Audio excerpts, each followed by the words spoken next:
पाहिलंच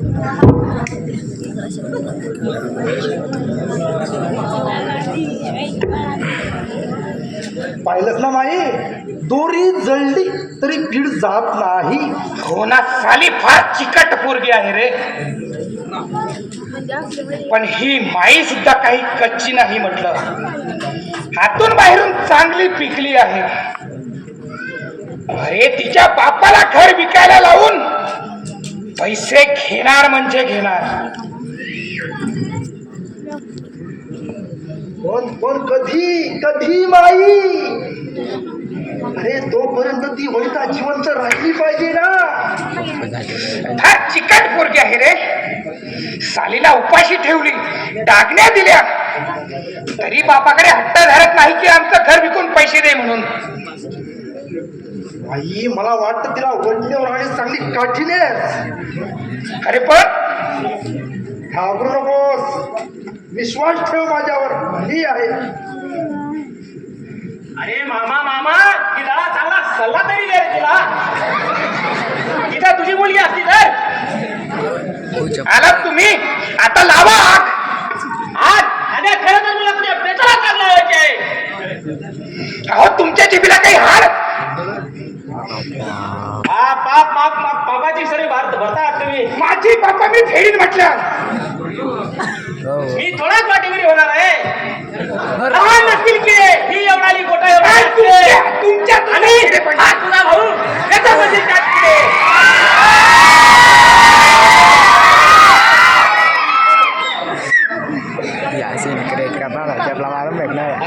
दुसऱ्याचं लेकरू घरात आलं, त्याचा छळ मानलास तुम्ही.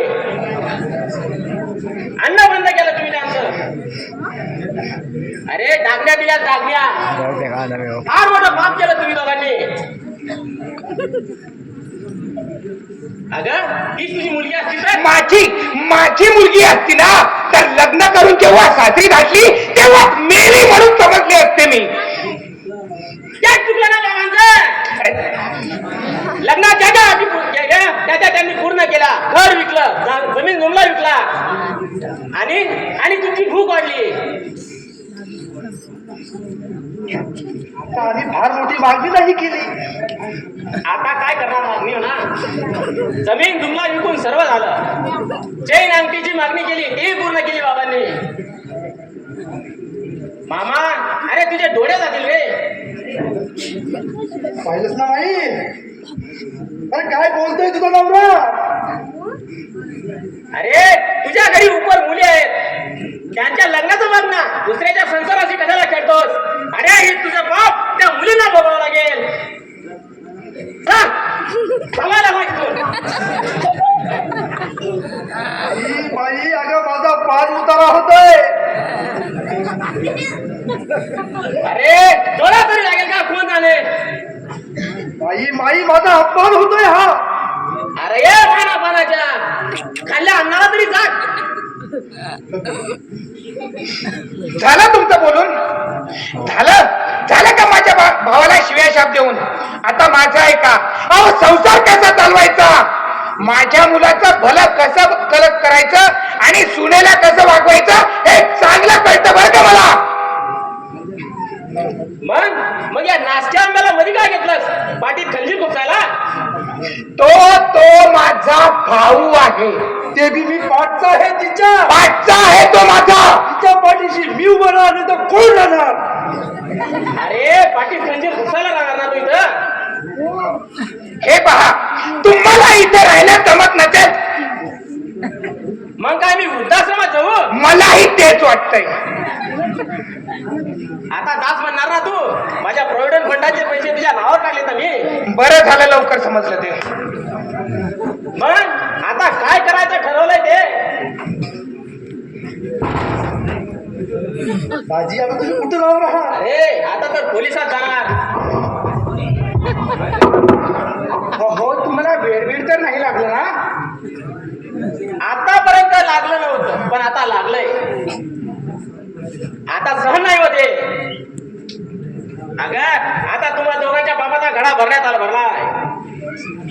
मी आता थेट पोलिसात जातो आणि तुमच्या तिघांविरुद्ध तक्रार लिहून देतो. हे काय करताय हो तुम्ही? मी तुमची बायको नाही का? बायको आज तू कोण आहे सांगू तुला? करून देऊ तुझा परिचय.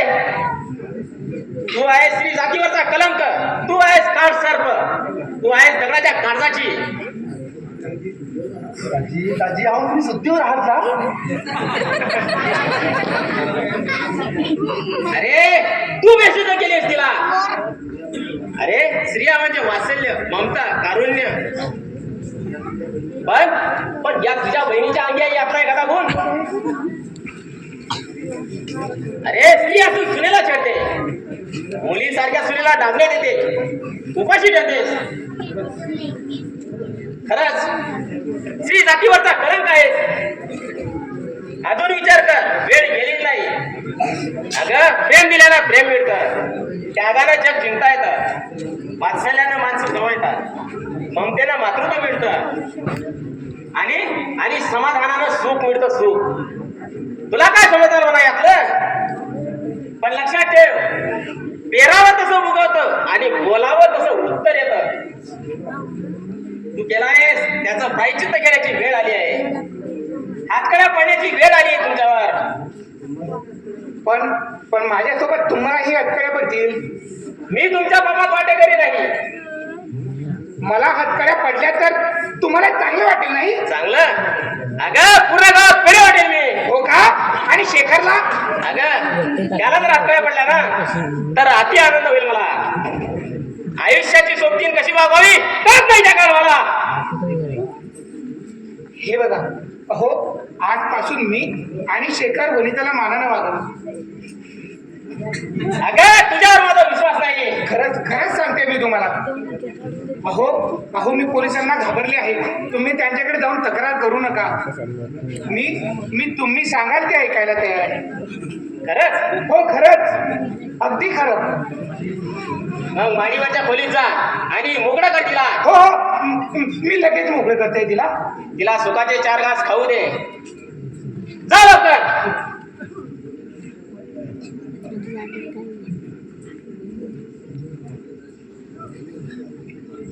बाई अगं आता हे कसं होतंय का? हे नाकापेक्षा मोतीचूड होतोय का? अजूनही तुझा नाक आणि मोती आलाच का?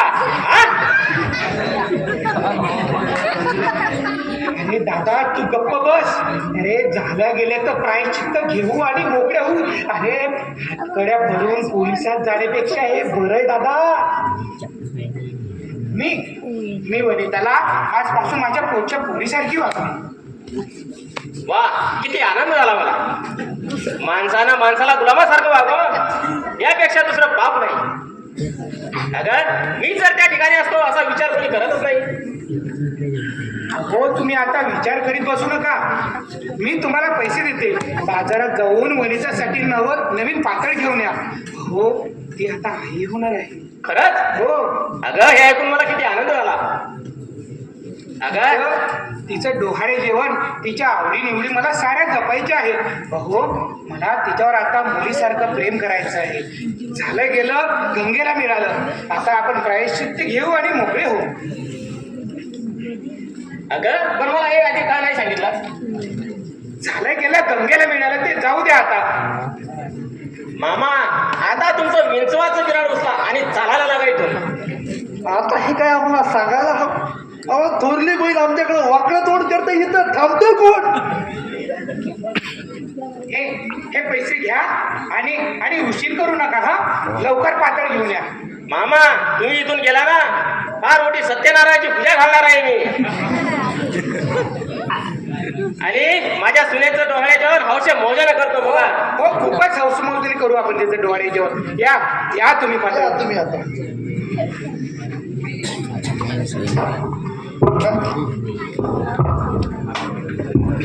माई अगं तुला झालंय तरी काय? अरे दादा अरे हातकड्या पडण्यापेक्षा आहे बरं आहे रे दादा. अगं कोण घालणार तुझ्या हातात? अरे हेच आपल्यावर उलटले तर काय करशील? अगं नाना काय करतोय ग? पोलिसात जाईल जाऊ दे की. त्यामुळे काय होईल? पोलीस येतील चौकशी करतील. पण वनिता तोंड उघड असं वाटतं तुला? नाही, ती तरी तोंड नाही.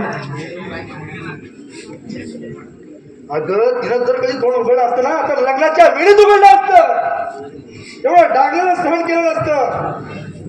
अगं भाऊ मेल आहे ती. अगं काय काय करणार काय ती? आणि तिनं जर तक्रार केली तर साक्षीदार नको त्या. शेखर तुझ्या विरोधात बोलेल, मी बोलेल. अगं बाई आता हातात तोंडाशी घास आलाय. वडिलाला जरा भारेवर धरली ना तर लाखाची मालकीन होशील तू, लाखाची. अरे पण तिला साऱ्या शिक्षा देऊन झाल्या, ती हट्ट करत नाही तिच्या बापाकडे. आता आता कोणती शिक्षा करायची तिला? वाघ सुद्धा आगीला विद्वो माई. म्हणजे म्हणायचंय काय तुला? सारं सांगतो तुला, चल.